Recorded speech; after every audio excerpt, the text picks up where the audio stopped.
Now I would like to invite and introduce Ms. Terry Waller, expert in technology and inclusive education from Independent Education, who will give us a speech about the research results on ICTs in inclusive education. Welcome.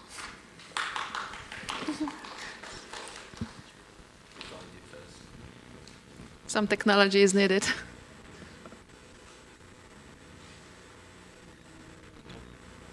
No? No? This one?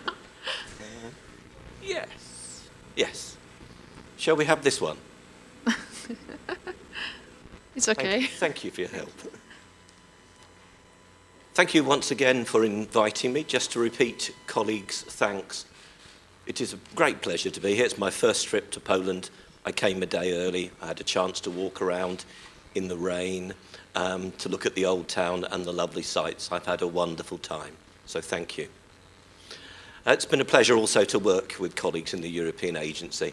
They've kindly put up with me for 2 years now for a project that got extended slightly longer than we anticipated, but it's been a real pleasure to be involved with them. And also a pleasure yesterday to go to the Ministry and meet your Secretary of State and other colleagues there. We were made very welcome, and I hope you'll be tolerant around my presentation today. I'm going to talk in a way that complements, I hope, the previous speakers that you have heard. Amanda has given you a large-scale picture of the research and the findings from the countries, in fact, pulling together all of the elements of the 2-year project, the ICT for inclusion. And my colleague Marcella, I got it right this time, also giving some background information, very important information in the context of ICT for all, in terms of the importance about accessible information. In fact, that's a theme, I believe, that's been covered by a lot of speakers this morning as well. And it was really interesting for me to hear about the digitization, the digital project that you are embarking on, and also the e-books project as well, both of which sound very exciting and I'm sure will add to the overall knowledge of the use of technology for inclusion. I'm going to stop the sort of preamble and move on to the content of my presentation in a moment, you'll be pleased to hear. But I wanted to give you an idea of the scale. I want you to feel a degree of sympathy for me in trying to undertake what I believe is quite a difficult task. You don't have to go, oh, poor man, but just to give you a feel for what might be involved. I'm sure the researchers and academics in particular that are here today will be aware that there is a vast amount of research happening, both, I believe, in your country, across Europe, globally. I'll put some caveats in terms of the nature of that research in a moment, but I don't want to give the impression that I'm going to be negative, because it would be quite easy, I suspect, when we talk about there's a need to do this isn't good enough, we need to improve things, for people to think it's all really bad. That isn't the case. There's some fantastic research taking place. There are some problems, however, and I will pick up on those later. Back to the task in hand. I believe over the last 2 years, I've probably looked at 400 or 500 different research reports, some of which were very quick looks, saying, that's not relevant, look at this one, there might be something relevant there, and put it aside. At the end of the day, the research project, which can be accessed from the ICT for All website, references about, I suppose, about 180 research reports. And encouragingly from those, very importantly from those, they are the literature that I looked at and reviewed, many of which were meta-studies. So they were research projects that looked at lots of other research projects as well. So very, very over-encompassing, looking at a lot of information.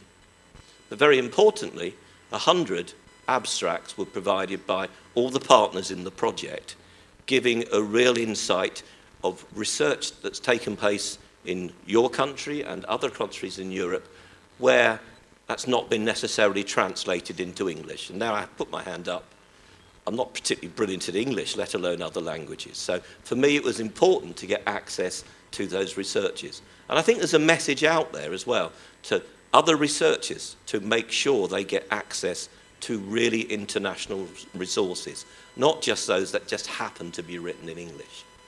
But do have a look at this. There'll be a lot more information and a lot more detail. But I'm going to look at it from a sort of overview at a high level. And without going over this in detail, we're going to look at exactly the same 5 areas that other speakers involved in this project have mentioned.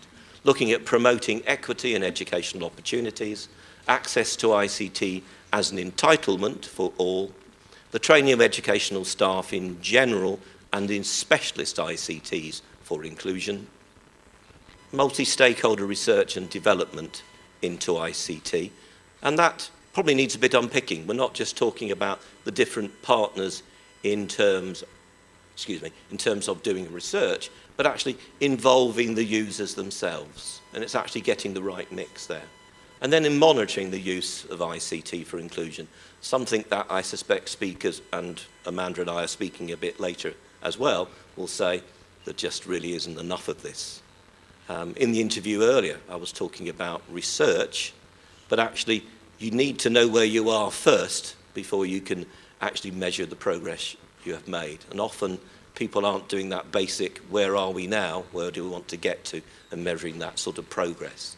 On a journey, you actually need to know where you start from, as well as when you arrive.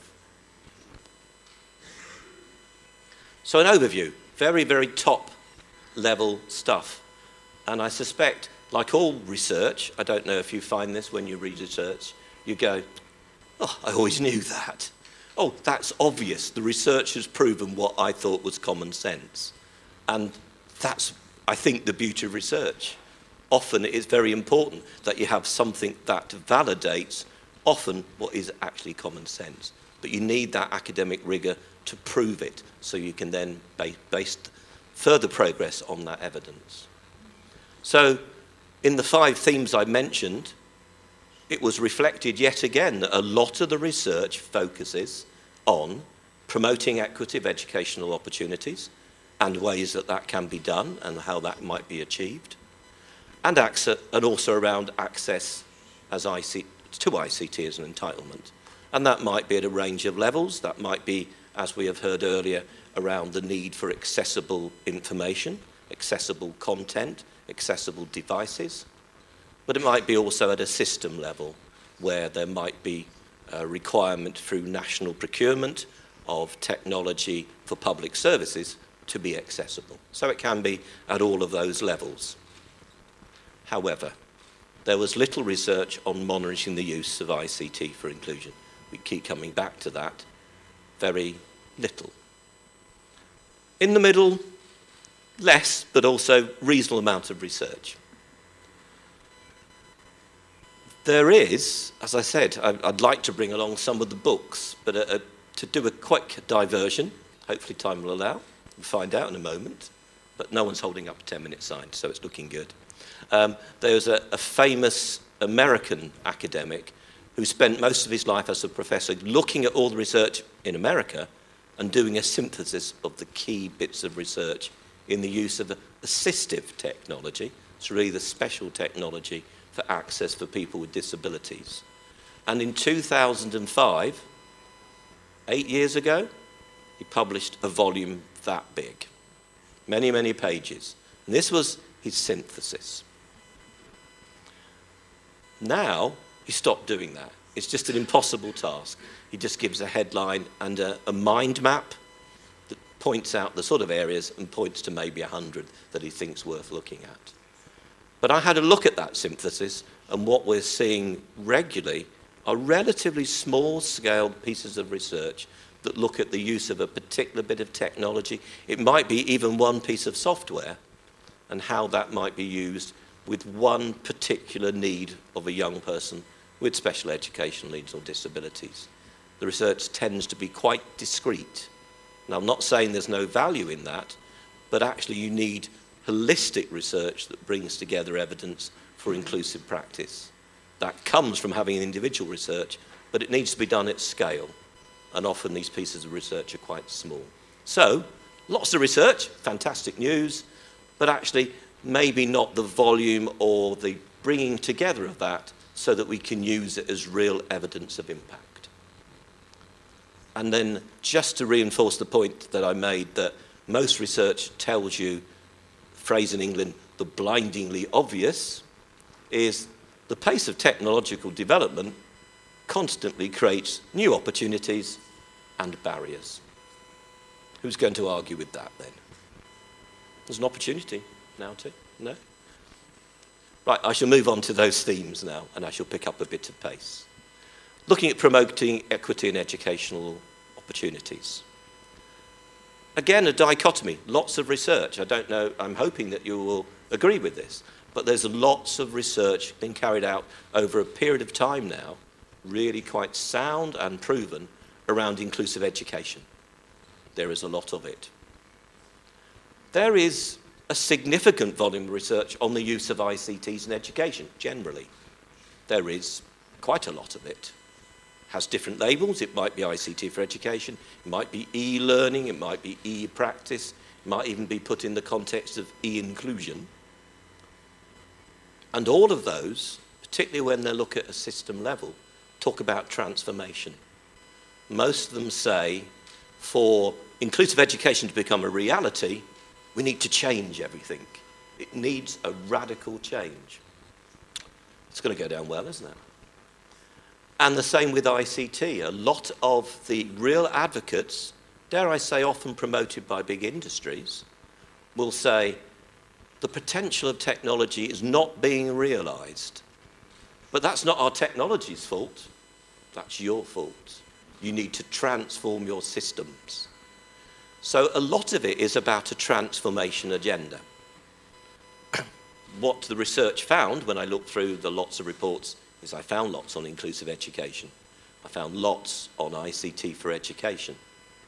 I didn't find anything much, very, very little, that brought the two together. I shall highlight some elements of that, but very few mix in the middle. They tend to be a bit separate. All of them say how hard it is, all say you need to transform the system, but very, very little of the research brings together inclusive education means this. If it was supported by technology in this way, this is the difference it would make inclusively.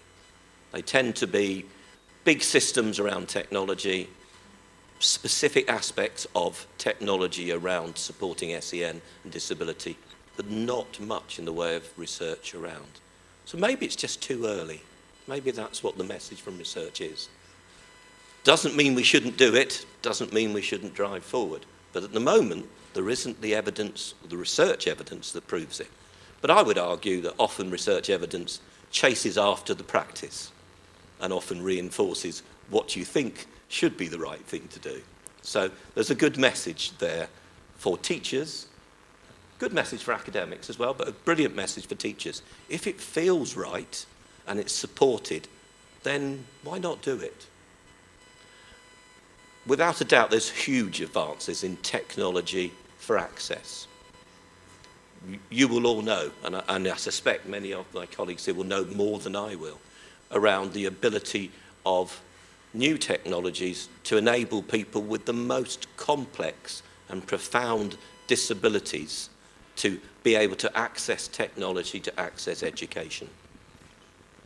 The use of technologies using your eyes to interact very effectively now with a computer screen and everything that sits behind it, not just the power of the computer, but the internet and beyond that environmental technology aids to help everyday living, then linked in with global positioning satellite systems that also then provide a sense of the global world and where you are in space and time, dare I say. In England, a quick aside, it's the 50th anniversary of Doctor Who. This will mean something to colleagues. If not, Google it. 50 years, the Doctor Who travelled in space and time. I'm not saying we couldn't quite do that yet, but we are now moving to an area where technology actually can provide a lot of those. And I know Amanda will say, Doctor Who, poor example, Star Trek, brilliant example. Most of that technology 40 years ago apart from the ability to transport yourself one place to another in reality, is really starting to happen now. All the devices are coming to become real. So eye control, I've seen brilliant pieces of work of that, and I know eye control is now starting to appear on mainstream laptop computers for anyone to use. Brilliantly inclusive. Brain control technology, so being able to use the neural impulse from the brain without it being invasively inserted into your brain. I have to admit, I don't want anything inserted into my brain, but if it can be just put on the top of my head, then that is fine, picks up the neural images, and then it's able to control technology. And from that, as we know, in medicine, can actually start to control mobility, but also being able to provide access to the world of learning as well. Probably, more importantly, although those things are very exciting, can you hear me when I move the microphone over there, or do you lose me? I'll bring it back a bit. Apologies for the translators at the back there. You didn't miss anything very exciting, apart from bits about Doctor Who. I think he blew me a kiss, but it might have been I lost something in translation there. No, he didn't. It's the increasing accessibility built into devices. Absolutely critical. A fascinating overlap between the whole idea of assistive technology and accessible technologies. A real merger where accessible technologies are providing real inclusion because they've got assistive technologies in there, not just for people with disabilities. In fact, no, the manufacturers aren't providing it. Let's be honest, for them, they're providing it for everybody because they're recognizing an aging population, and I'm a very good example of the aging population, needs those forms of support, needs to be able to have an accessible technology. And after all, I've got the money, so I'm going to buy it. So they're going to put those things in for me to buy. And something we touched on this morning from the other presenters is that there's a relatively new but emerging evidence on the value of tablet devices. There's quite a lot of evidence, I believe, around mobile devices, but the new technology in your pocket, the iPhone and similar, are really starting to be used in schools, aren't they? Schools are starting to buy them in huge numbers. There's no research to say they're going to make any difference, but people are starting to buy them. And there's lots of really good reasons. I'll mention some of those a bit later in my talk. I think a word of caution, though, having said, if it looks like it's good, go and use it, is that the interactive whiteboard, and I feel a little bit of guilt here, only a little bit, it's not totally my fault, but I used to work for a government agency in England called Ekspert. You may have heard of it. And one of the things it promoted in England very early on, was the use of the interactive whiteboard. And ministers from across Europe came and looked in wonder at these devices and said, these are great, we will use them. And I think you will find now across Europe quite a lot of use of interactive whiteboards. They're fantastic teaching devices. Possibly they're quite good learning devices as well, if used interactively. There's a lot of research around the real challenge of making sure the potential of that technology, often that word potential, is turned into reality. At the moment, it's a fabulous teaching tool, and I've seen it used brilliantly in mainstream schools and in separate provision.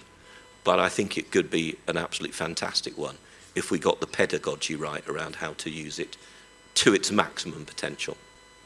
And learning platforms, they're just too hard, aren't they? They've got tremendous potential, and I know you have a brilliant one in Poland, I believe that is right, and many countries have national or local learning platforms that brings together learning content, but there's still issues there that they often were provided into industry who unfortunately didn't think about accessibility, or unfortunately they came through a higher education route, where again, accessibility for whatever reason wasn't a great imperative, and only now, universal design principles aside, are they becoming more accessible. So, could do better, but pretty useful.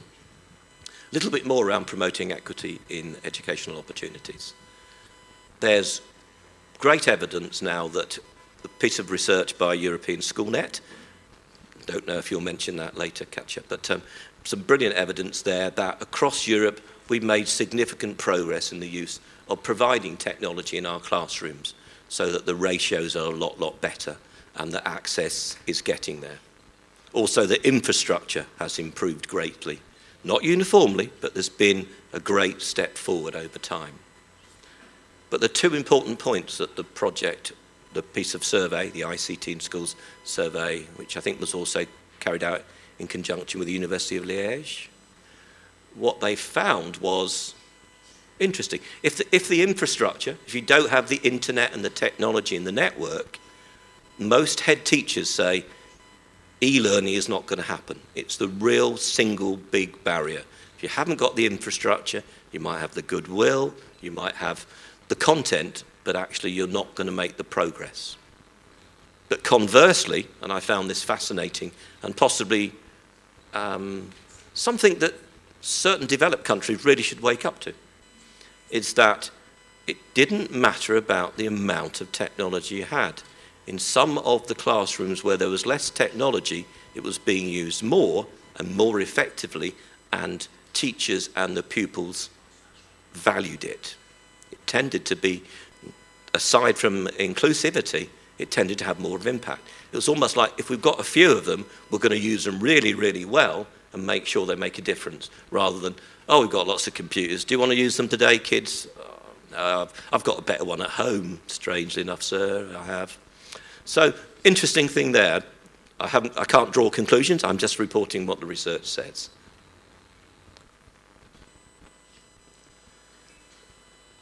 An interesting one, I'll just put this in.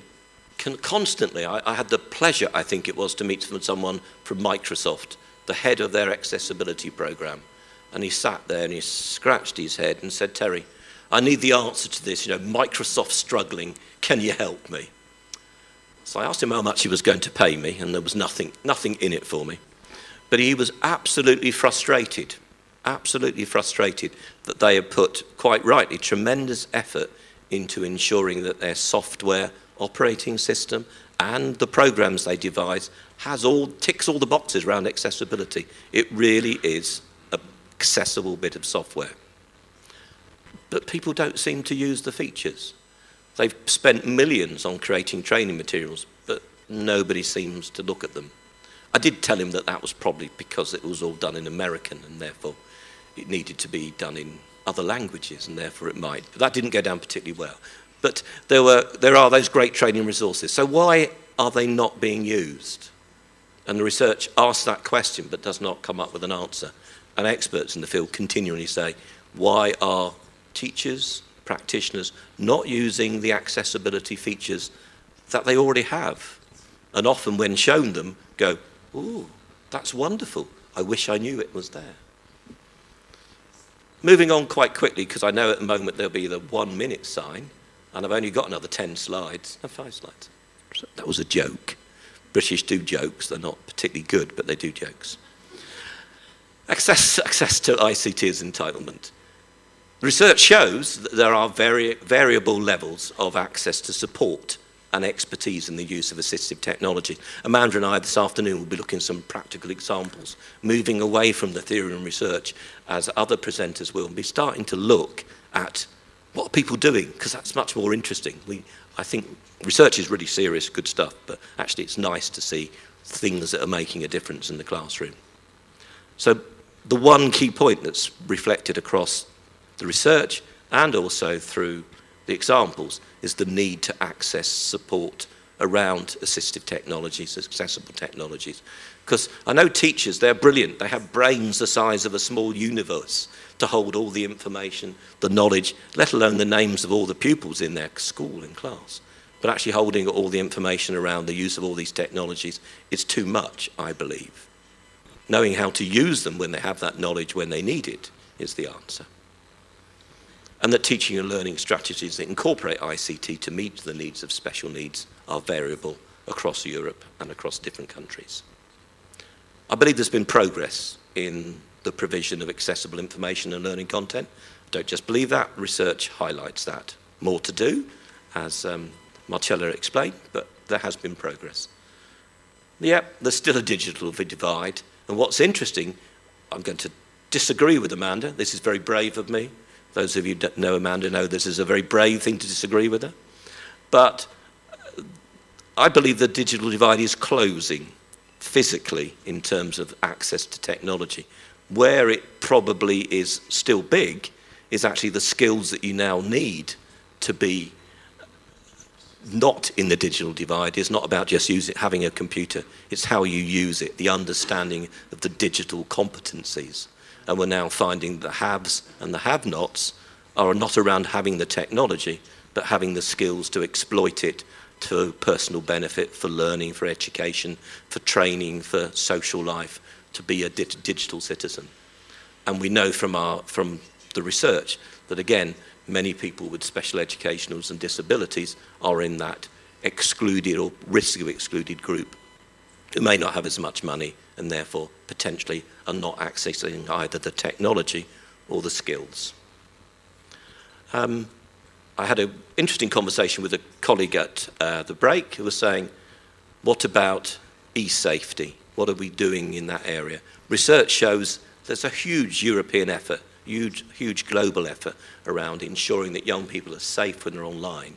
But research that I was involved in England and elsewhere shows that very little is being done in terms of analysing the risk to young people with special needs and disabilities, and even less in terms of the training and support materials that can help teachers, young people, and importantly their parents, to make sure that their children, who are a lot of their time not at school, are safe online. Next aspect is training of educational staff in general and specialist ICT. There is research that shows that newly trained teachers, where they go into good training that focuses on inclusive education, go out and they maintain those inclusive principles. It makes a difference. There is an attitudinal change. However, if they then have good e-learning training as well, they often struggle to put that in practice. So they absorb the knowledge, they understand the principles, but when they then get into the classroom, it's often just around access and not about inclusive practice, making maximum out of the technology. And in terms of digital technology, there's evidence there it's more likely to be based on your attitude to technology and not inclusive practices. So I suppose that's code for saying, I've always used books, they're great, why should I use it? Is an attitudinal issue. You know, it's worked for 30 years, why should I start to use it? I think I've lost most of the audience there. Most of them are not friends of mine anymore. I know you're different, you get that, but the evidence shows many teachers don't. Tried and tested, new technology, not so sure about that. And there's still need for a critical evaluation of digital education content. And to explain that quite quickly, built into technology potentially is the bias of the person who created it. The content is often biased, and you need to make sure your content across the whole system tries to reduce and eliminate those biases. Digital technologies used is more likely to be based on teachers' attitude. I think I've just said that, haven't I? Let's move on from that. It seemed to be a repeated slide. Because I've only got a minute or so, I shall move on because all these slides will be there for you. As I mentioned, multi-stakeholder area is something that is positive, but there are lack of longitudinal studies on effectiveness. There's a real issue. I think there's a real challenge to researchers, you in the classroom and also academics, about how you realistically involve young people with disabilities. There's real moral and ethical issues that are major challenges to overcome. It's not to say you shouldn't seek that, but actually getting informed consent to be involved in research in that area can be a barrier to effective research. Already my colleagues have mentioned the European mandate, which is based very similarly on the American legislation, and I think that should make a significant difference in purchasing and procurement. Also evidence that learners reject assistive technology because they're different, which is why I mentioned the new technologies which have got built-in access being something that could make a real difference. I said at the beginning, so I probably don't need to repeat this, although there's a lot of data collection, we do like to collect data on our kids, don't we? In England, there's a phrase about if we keep measuring them, maybe they'll get a bit better or a bit bigger. But I think all we do is measure them. There's very little that I am aware of that just goes beyond that, measures the impact of technology on their progress and measures the technology inclusively on their inclusion. So in summary, 30 seconds, we're about there, 10 seconds. Summary, technology developments continue to provide significant opportunities and challenges to learners with special educational needs and disabilities. There is a significant amount of research. Go read it. You can spend the rest of your life reading it. But little that is holistic or provides robust and comparative evidence, that compares using one technique, which isn't technology, with using the technology. How do we know it's better? How can we convince teachers that to use a technology will make a difference unless we can prove it will make a difference? There's a real challenge about inclusive practice and e-learning principles being combined in practice. And I think the real potential lies in the accessibility of mainstream devices, the ones that young people want, and mainstreaming of ICTs.